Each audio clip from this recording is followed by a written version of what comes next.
Assalamu alaikum students. Hope you all are fine by the grace of Almighty Allah. Open your English literature book, page number 33. Today we are going to start our lesson number 4, that is the golden crab. So listen to me carefully. I am going to first read and then give you an explanation. Once upon a time, there was a fisherman who had a wife and 3 children.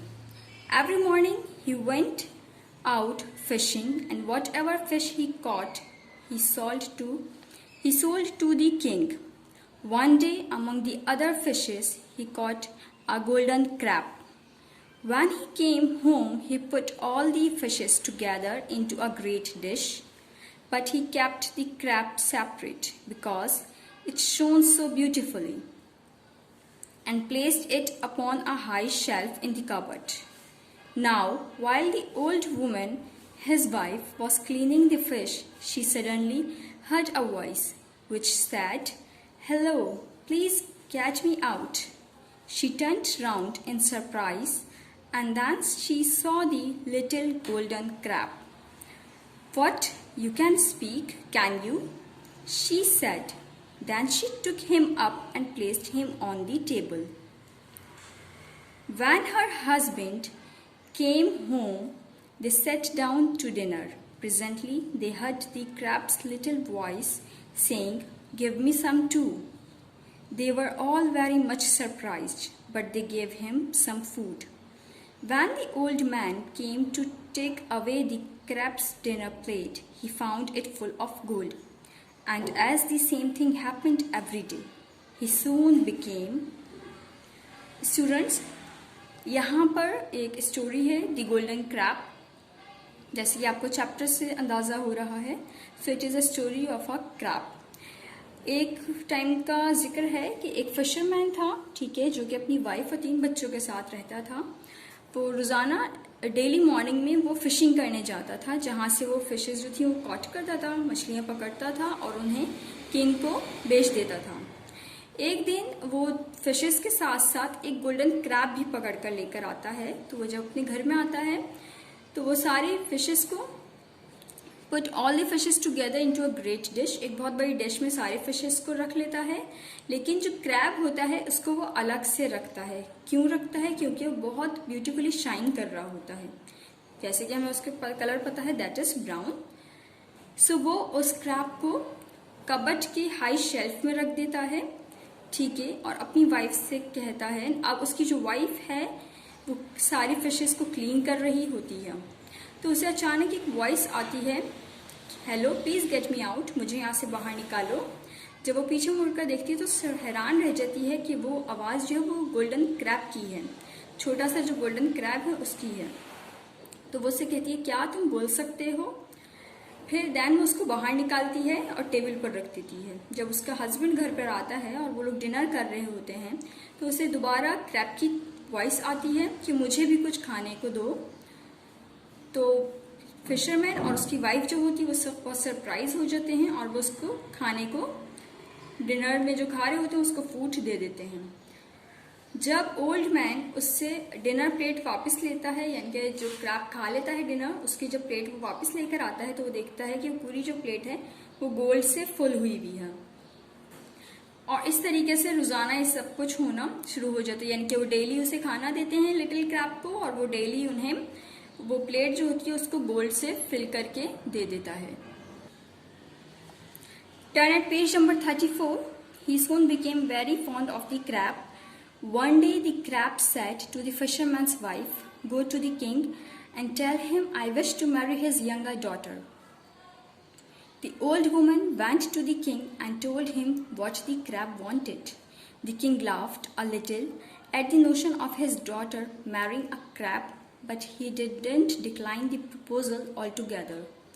He was a prudent monarch and knew that the crab was likely to be prince in disguise. He said to the fisherman's wife, "Tell the crab, I will give him my daughter if by tomorrow morning he can build a wall in front of my castle, much higher than tower, with blooming flowers from around the world growing on top. The fisherman's wife went home and gave this message to the crab.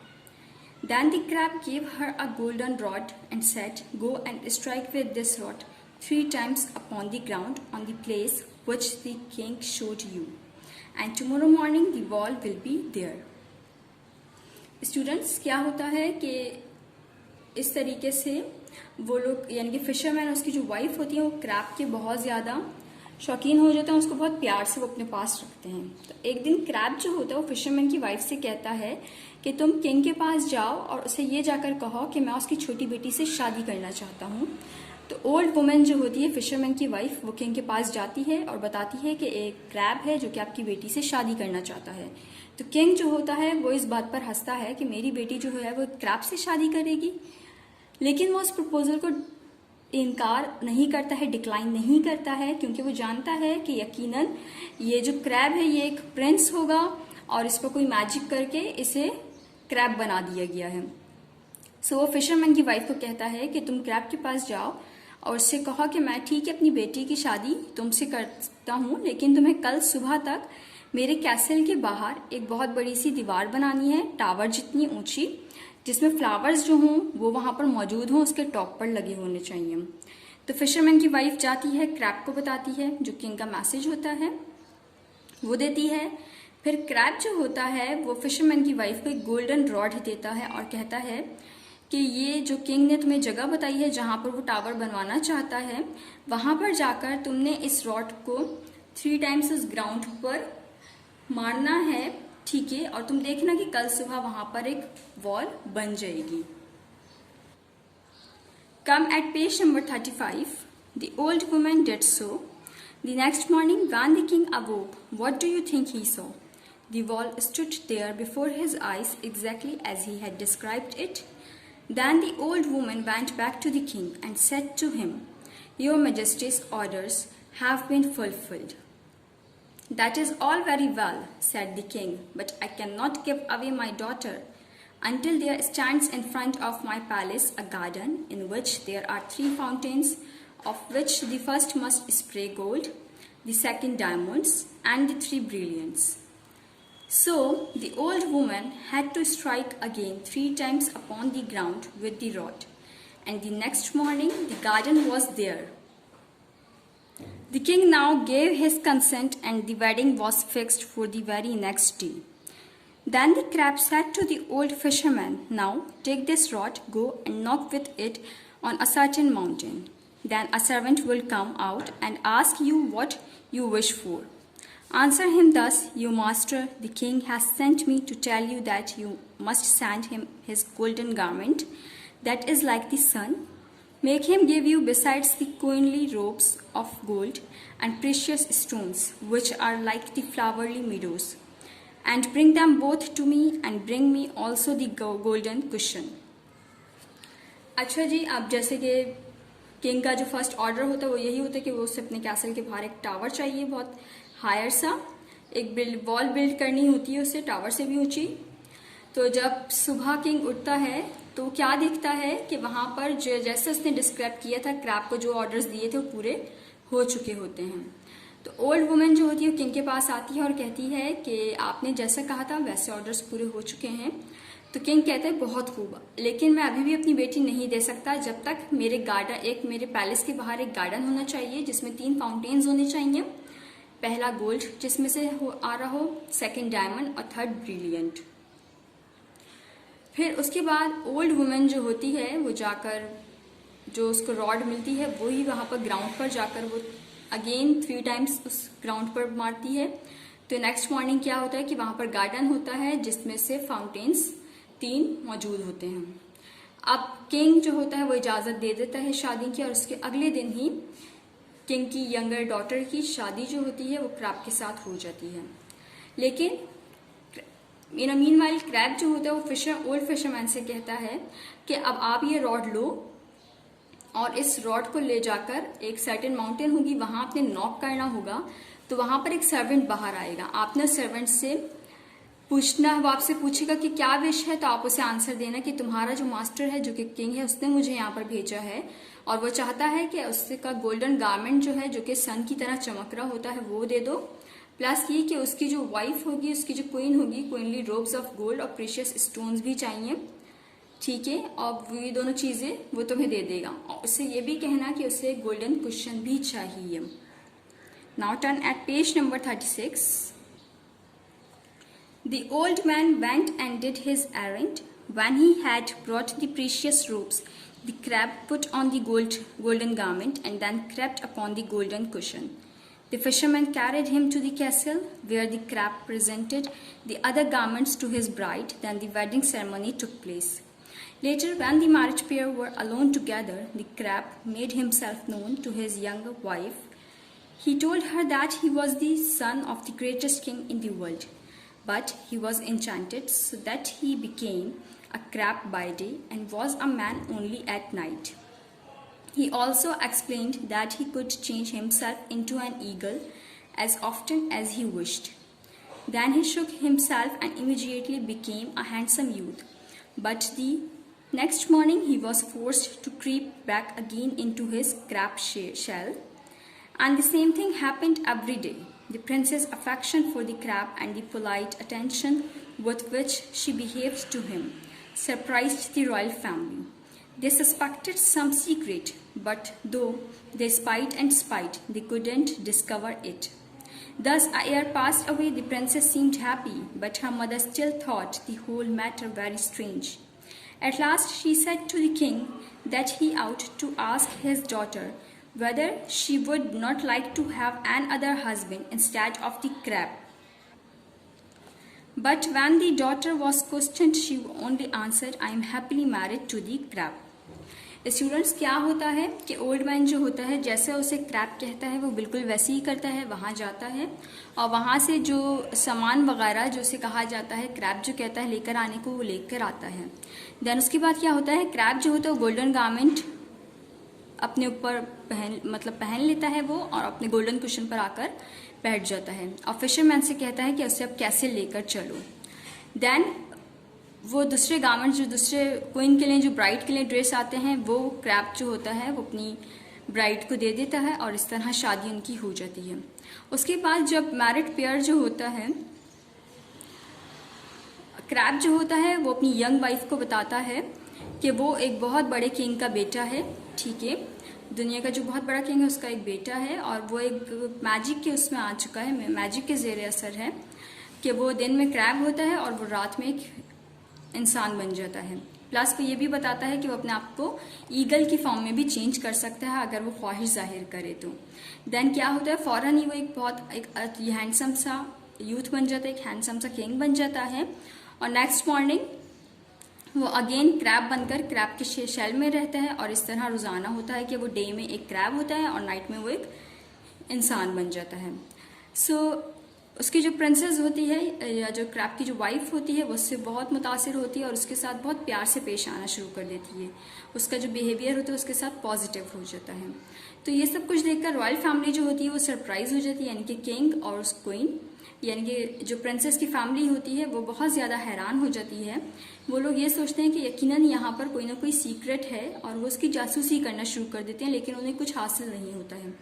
इस तरह एक साल गुजर जाता है। Princess जो होती है वो बहुत खुश होती है, लेकिन उसकी मदर को लगता है कि ये सारा जो मैटर है, ये सारा जो मामला है बहुत ही स्ट्रेंज है। वो अपने किंग से कहती है कि हम अपनी बेटी की शादी किसी इंसान से करवा देते हैं। ये क्रैब से किस तरह, मतलब एक जानवर के साथ वो कैसे रह सकती है।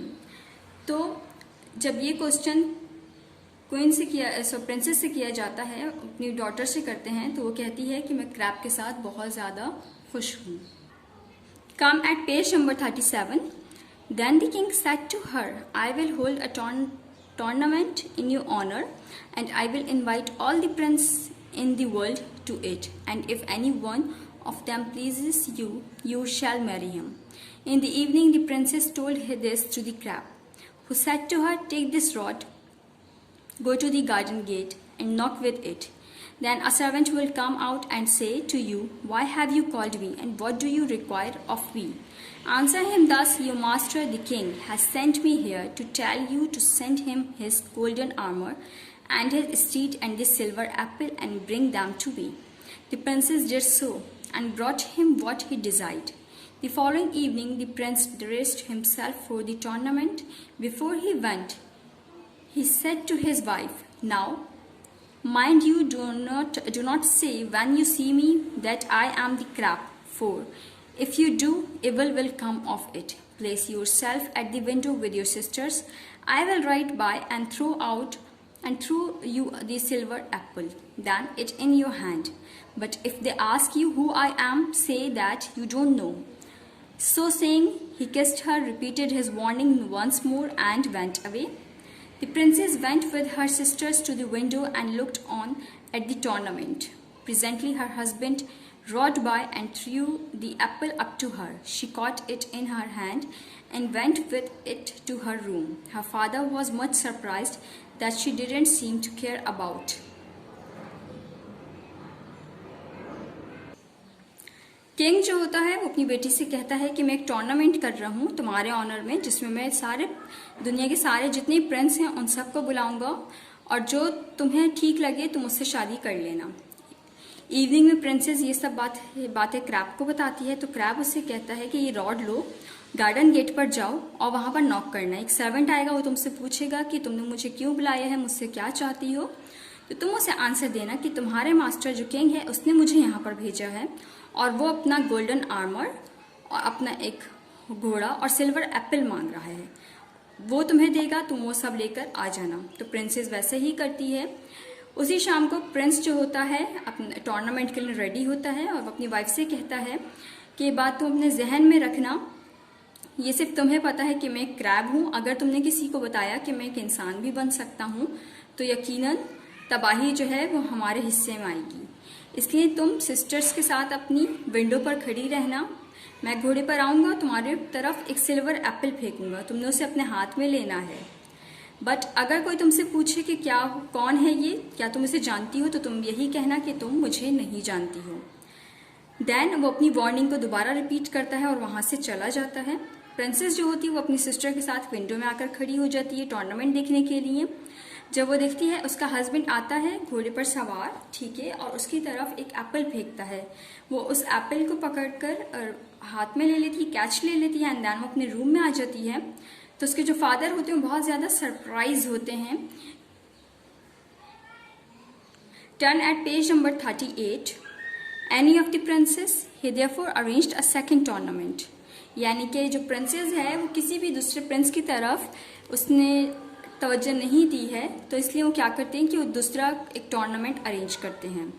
The crab then gave his wife the same directions as before, only this time the apple which she received for the servant was of gold. But before the prince went to the tournament, he said to his wife, now I know you will betray me today. But she promised that she would not tell who he was. He then repeated his warning and went away. In the evening, while the princess with her mother and sisters was standing at the window, the prince suddenly galloped past on his steed and threw her the golden apple. Then her mother flew into a passion, shook the princess and shouted, "Doesn't even that prince please you, you fool?" The princess in her fright exclaimed, "That is the crab himself." So, king जो होता है वो एक second tournament arrange करता है। तो crab जो होता है वो अपनी वाइफ को सेम डायरेक्शंस देता है जो कि उसने फर्स्ट टूर्नामेंट में दी थी, लेकिन पहले सिल्वर एप्पल होता है, अब जो एप्पल होता है वो गोल्ड का एप्पल होता है। प्रिंसेस वैसे ही करती है जैसे उसका हस्बैंड उससे कहता है टूर्नामेंट में करने के लिए। लेकिन प्रिंस जो है वो टूर्नामेंट में जाने से पहले अपनी वाइफ को कहता है कि अब मैं जानता हूँ आज तुम मुझे धोखा दोगी, लेकिन वो प्रॉमिस करती है कि वैसा कुछ भी नहीं करेगी। प्रिंस जो होता है अपनी वार्निंग को दोबारा रिपीट करता है और वहां से चला जाता है। शाम में प्रिंसेस जो होती है वो अपनी मदर और सिस्टर के साथ विंडो पर खड़ी होती है टूर्नामेंट के लिए। तो प्रिंस जो होता है वो अचानक आता है अपने घोड़े पर और गोल्डन एप्पल उसकी तरफ फेंकता है। जब उसकी मदर ये सब कुछ देखती हैं कि वो झट से उस एप्पल को पकड़ लेती है, तो उसकी अम्मी चिल्लाकर कहती है, यानी कि प्रिंसेस की जो मदर होती हैं चिल्लाकर कहती हैं कि doesn't even that prince please you you fool, कि तुम हमें पागल बना रही हो कि जो प्लीज तुम्हें जो खुश कर रहे प्रिंस ही है। तो प्रिंसेस जो होती है वो घबराहट में कह देती है कि क्रैब ही है himself. Now come at page number 39। Her mother was very angry because she had not been told. She ran into her daughter's room where the crab shell was still lying, took it up and threw it into the fire. Then the poor princess cried bitterly, but it was of no use. Her husband didn't come back. Now we must leave the princess and turn to the other peoples in this story. One day an old man went to a stream to dip in a crust of bread which he was going to eat, when a dog came out of the water, snatched the bread from his hand and ran away. The old man ran after him, but the dog reached a door, pushed it open and ran in, with the old man following him. क्या होता है जब princess की mother को पता चल जाता है कि ये क्रैब ही है, तो वो गुस्से में जाकर उसके कमरे में जाती हैं अपनी बेटी के रूम में, और वहां पर जो क्रैब का शेल होता है उसे उठाकर वो आग में फेंक देती हैं। बेचारी प्रिंसेस जो होती है बहुत ज्यादा रोती है, लेकिन अब कुछ नहीं हो सकता क्योंकि उसका हस्बैंड जो वो वापस नहीं आ सकता। अच्छा जी, इस स्टोरी में स्टूडेंट्स कुछ और भी कैरेक्टर्स हैं प्रिंस, प्रिंसेस, किंग और क्वीन के अलावा। तो अब यहाँ से स्टोरी जो शुरू हो रही है एक ओल्ड मैन के बारे में स्टार्ट हो रही है कि एक दिन एक ओल्ड मैन जो होता है वो नहर के किनारे जाता है कुछ खाने के लिए, लेकिन एक डॉग होता है वो उसका पीछा कर रहा होता है और उसके हाथ से जो ब्रेड का पीस होता है वो छीन लेता है और भाग जाता है। तो ओल्ड मैन जो होता है उस डॉग का पीछा करता है और पीछा करते हुए वो एक जगह पहुंच जाता है जहां पर एक डोर खुला होता है। जब वो उस डोर के अंदर जाता है तो वो उस डॉग का पीछा कर रहा होता है। Now turn eight page number 40। He didn't overtake the dog, but found himself about a staircase which he descended. Then he saw before him a stately palace, and on entering he found in large hall a table set of 412 peoples. He heard a great noise and hid himself behind a great picture that he might see what would happen. He trembled with fear. When he took courage to look out from behind the picture, he saw 12 eagles flying in. At this sight, his fear became still greater. The eagles flew to a fountain that was there and bathed themselves, when suddenly they were changed into 12 handsome youths. Now they seated themselves at the table, and one of them took up a cup and said, "A health to my father," and another said, "A health to my mother." And another said, "A health to my mother," and so the hells went round. Then one of them said, "A health to my dearest lady, long may she live and well, but a curse on the cruel mother that burnt my golden shell." And so saying, he wept bitterly. Then the youth rose from the table, went back to the great stone fountain, turned themselves into eagle again, and flew away. Then the old man went home. Soon after he heard that the princess was ill, and that the only thing that did her good was having stories told to her. He therefore went to the royal castle, obtained permission to visit the princess, and told her about the strange things he had seen in the underground palace. So students, क्या होता है कि जब वो एक जो आदमी होता है वो जब डॉग का पीछा कर रहा होता है तो एक ऐसी स्टेयर्स केस के जरिए, सीढ़ियों के जरिए वो एक ऐसी जगह पर पहुंचता है जो एक बहुत बड़ा सा पैलेस होता है। जो उसके अंदर एंटर होता है तो एक बहुत बड़ा सा टेबल सेट हुआ हुआ होता है हॉल में 12 पीपल के लिए। तो वो एकदम उसे शोर की आवाज़ आती है तो वो अपने आप को एक पिक्चर के पीछे छुपा लेता है और देखना चाहता है कि इधर आखिर हो क्या रहा था। लेकिन वो कपकपा रहा होता है खौफ के मारे।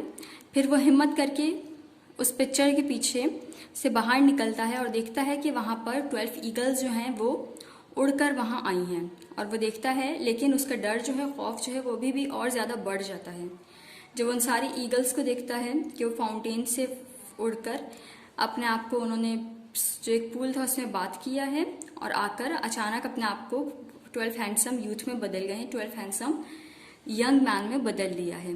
देन वो उस टेबल पर आकर 12 सीट्स पर आकर बैठ जाते हैं, एक कप लेते हैं और कहना शुरू करते हैं कि मेरे father, hail to my father, दूसरा कहता है हेल टू माय मदर, और उसके बाद सब इस तरह अपनी टर्न पर आकर सबके लिए हेल्थ की विश कर रहे होते हैं। फिर एकदम एक शख्स जो होता है वो कहता है कि health to my dearest lady, कि वो बहुत ज़्यादा जिए और खुश रहे, लेकिन उसकी मदर पर, उसकी जो जालिम मदर है उसको उसका कर्ज है जिसने मेरा गोल्डन शेल जलाया था। ये कहने के बाद वो बहुत ज़ोर से रोना शुरू कर देता है और जितने भी वो सारे यंग लड़के होते हैं वो टेबल से उठते हैं और जाकर दोबारा उस स्टोन फाउंटेन पर बैठ जाते हैं और अपने आप को दोबारा ईगल में अपने आप को बना लेते हैं और फिर वहाँ से उड़ जाते हैं। देन ओल्ड मैन जो होता है वो घर आ जाता है। वो सुनता है कि प्रिंसेस जो है वो बहुत ज़्यादा बीमार हो गई है और उसके लिए कोई अच्छी चीज़ नहीं है सिवाय इसके कि उसको एक स्टोरी ये सुनाई जाए। देन प्रिंसेस जो होती है वो बहुत ज़्यादा बीमार हो जाती है, तो उसके लिए अच्छी बात ये होती है कि वो जो ओल्ड मैन होता है उसे जाए और जो उसने जो उस पैलेस में देखे वो सब उसको बता दें। तो वो क्या करता है, वो रॉयल कैसल में जाता है, प्रिंसेस से मिलने की परमिशन हासिल करता है एंड देन वो उसे स्ट्रेंज थिंग्स जो देख कर आता है उस पैलेस में वो जाकर सब कुछ बता देता है। Now come at page number 41. No sooner had he finished that the princess asked him whether he could find the way to that palace. Yes, he answered, certainly. Oh, please take me there at once, she pleaded. The old man did so, and when they came to the palace, they hid her behind the great picture, and he advised her to keep quite still. Presently, the eagles came flying in and changed themselves into young men, and in a moment, the princess recognized her husband amongst them all and tried to come out of her hiding place, but the old man held her back. The youth seated themselves at the table, and now the prince said again, when it was his turn to speak, "A hail to my dearest lady, long may she live and well, but a curse on the cruel mother that burnt my golden shell." Then the princess could hold back no longer. She ran toward and threw her arms round her husband. He was very happy to see her. "Do you remember how I told you that day that you would betray me?" he said. "Now you see that I spoke the truth. But all that bad time is past, though I must still remain enchanted for 3 months. Will you stay there with me till that time is over?" So the princess stayed with him and said to the old man, "Go back to the castle and tell my parents that I am staying here." उसके बाद princess जो होती है वो पूछती है उस old man से कि आपको उस पैलेस में जाने का रास्ता पता है? तो ओल्ड मैन कहता है यस मुझे पता है। तो उसके आगे बैक करती है कि आप प्लीज़ मुझे वहाँ पर लेकर चलो एक दफ़ा। तो ओल्ड मैन जो होता है वो उसे लेकर आ जाता है उस पैलेस में और वो उस प्रिंसेस को और खुद एक बड़ी पिक्चर के पीछे दोनों छुप जाते हैं और जब तक वहाँ पर वेट करते हैं जब तक वो ईगल्स आ जाती हैं फ्लाई करके और फिर वो यंग मैन में तब्दील हो जाती हैं। प्रिंसेस ये सब कुछ देख रही होती है और वो रिकॉग्नाइज कर लेती है अपने हस्बैंड को एंड देन वहाँ पर जो वो हाइडिंग प्लेस में जो छुपे हुए होते हैं ओल्ड मैन जो होता है उससे कहता है कि आपने यहीं पे भी छुपे रहना, अभी आपने इनकी बात सुनी है, जब ये टेबल पर बैठेंगे तो ये एक विश करेंगे। तो वो वहाँ पर छुपी रहती है और जब उसके हस्बैंड की टर्न आती है तो वो बोलता है again, "A hail to my dearest lady," यानी कि "Long may she live and well, but a curse on the cruel mother that burnt my golden shell." Again वही रिपीट करता है जो उसने फर्स्ट विश में किया था। दैन प्रिंसेस जो होती है वो भागकर अपने हस्बैंड के पास जाती है और उसको देखकर उसका हस्बैंड जो है उसे देखकर बहुत ज़्यादा खुश हो जाता है। फिर वो उसे रिमेंबर करवाता है, याद करवाता है कि आपको याद होगा कि मैंने आपसे कहा था कि आप मुझे धोखा दोगे और आपने वही किया। अब आपको पता चला कि मैं सच बोलता हूँ। खैर वो कहता है कि जो गुजर गया वो पास्ट था, अब जो ये मेरा जादू का जो असर है यानी कि जो ये क्रैब या जो मैं ईगल बनता हूँ वो मेरा सिर्फ 3 मंथ्स का टाइम पीरियड अब ड्यूरेशन बाकी है, उसके बाद मैं इंसान बन जाऊंगा। क्या आप जब तक मेरे साथ रहना पसंद करोगी? वो अपनी प्रिंसेस को ऑफर करता है। तो प्रिंसेस जो होती है उसके साथ रहने के लिए राजी हो जाती है और ओल्ड मैन से कहती है कि आप कैसे जाओ और मेरे पेरेंट्स को वहां पर बताओ कि मैं यहाँ पर रुक रही हूँ। Turn at page number 42. Her parents were very much vexed when the old man came back and told them this. But after the 3 months of the princess enchantment, princess students ये प्रिंस के साथ apostrophe S लगा हुआ है, इसको हम princess पढ़ रहे हैं। Enchantment were over. He ceased to be an eagle and became once more a man. They returned home together and then they lived happily ever after. From the Yellow Fairy book by Andrew Lang. So at the end क्या होता है कि वो जब उसके parents को जाकर बताता है तो थोड़ा गुस्सा करते हैं कि वो क्यों आखिरकार उसके पास रह रही है, लेकिन जब 3 मंथ बाद प्रिंस का जो जादू होता है वो ख़त्म हो जाता है और उसका ईगल का जो पीरियड होता है वो भी ख़त्म हो जाता है।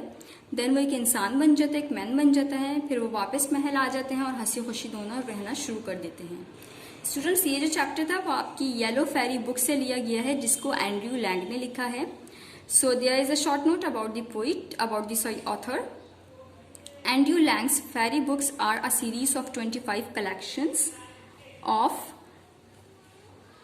true and fictional stories for children published between 1889 and 1913.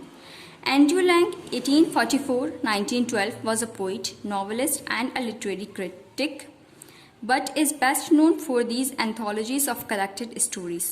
Although Lang made most of these selections, his wife and other translators did a large portion of the translating and retelling of the actual stories he collected. ये एक Andrew Lang की जो फेरी book थी, ये extract उसमें से लिया गया है, ये मटेरियल जो है, जिनकी सीरीज थी 25 कलेक्शंस की, जिन्होंने फिक्शनल स्टोरीज लिखी है बच्चों के लिए, जो कि पब्लिश हुई थी 1889 में और 1913 में। 1844 जो है एंड्रयू लैंग का बर्थ ईयर है, 1912 उनका डेथ ईयर है। वो एक पोइट थे, नॉवेलिस्ट थे, प्लस वो क्रिटिसाइज भी करते थे लिटरेचर वगैरह पर। उनका जो सबसे बेस्ट काम था वो एंथोलॉजीज उन्होंने कलेक्ट करी स्टोरीज से, प्लस ये कि उन्होंने बहुत सारे मोस्ट ऑफ द सिलेक्शंस जो हैं उनकी वाइफ ने और दूसरे ट्रांसलेटर्स ने उस पर काम किया है और उसकी ट्रांसलेटिंग और रिटेलिंग यानी कि अगेन एक स्टोरी को दोबारा से कहा गया है उनकी एक्चुअल स्टोरीज को जो कि उन्होंने कलेक्ट की थी। सो स्टूडेंट्स, यहाँ पर हमारा चैप्टर एंड हो जाता है। आपने अब now move to written work. Words meaning आप करोगे इस चैप्टर के, ठीक है, जो कि आपके चैप्टर के स्टार्टिंग से लेकर एंड तक जितने भी वर्ड्स मीनिंग आपके पास गिवन है आपने वो करने हैं। देन आप शॉर्ट नोट लिखोगे ऑथर पर, जो कि आपके पास गिवन है। सॉरी, इसमें शॉर्ट नोट आपने नहीं लिखना है। Students, I am repeating your written work. Words meaning आप इसमें करोगे अपनी बुक से ही। एक्सरसाइज ए में आपने क्वेश्चन 1, 2, 3, 4, 5 करोगे, ठीक है, जिसके आंसर्स आपको प्रोवाइड किए जाएंगे। एक्सरसाइज बी में आप रेफरेंस टू कॉन्टेक्स्ट करोगे, आरटीसी। 1 में आप ए बी करोगे, 2 में भी आप ए बी करोगे, इसके आंसर्स भी आपको प्रोवाइड किए जाएंगे। प्लस आपको सेंटेंसेस के लिए कुछ वर्ड्स दिए जाएंगे, जो कि वर्ड्स आपको मिल जाएंगे, उन वर्ड्स के आप सेंटेंसेस बनाओगे। और इसके अलावा and the last question of this chapter is character sketch of Prince, ये भी मैं आपको प्रोवाइड करूंगी। सो इस चैप्टर में आई एम रिपीटिंग आपने क्या क्या करना है। वर्ड्स मीनिंग, जो कि इस चैप्टर में जितने वर्ड्स मीनिंग मौजूद है वो सारे अपनी एक्सरसाइज नोटबुक में लिखोगे। एक्सरसाइज ए आपके पास क्वेश्चन आंसर्स के, जिसमें आप क्वेश्चन 1, 2, 3, 4, 5 करोगे। एक्सरसाइज बी में आप आरटीसी है, क्वेश्चन 1 से भी आपने ए बी करना है और क्वेश्चन 2 से भी ए बी करना है। सेंटेंसेस आप करोगे और कैरेक्टर स्केच भी आपको प्रोवाइड किया जाएगा। सारा काम आपको प्रोवाइड किया जाएगा, आपने सिर्फ अपने एंड से सेंटेंसेस बनाने हैं जिसके वर्ड्स भी प्रोवाइड किए जाएंगे।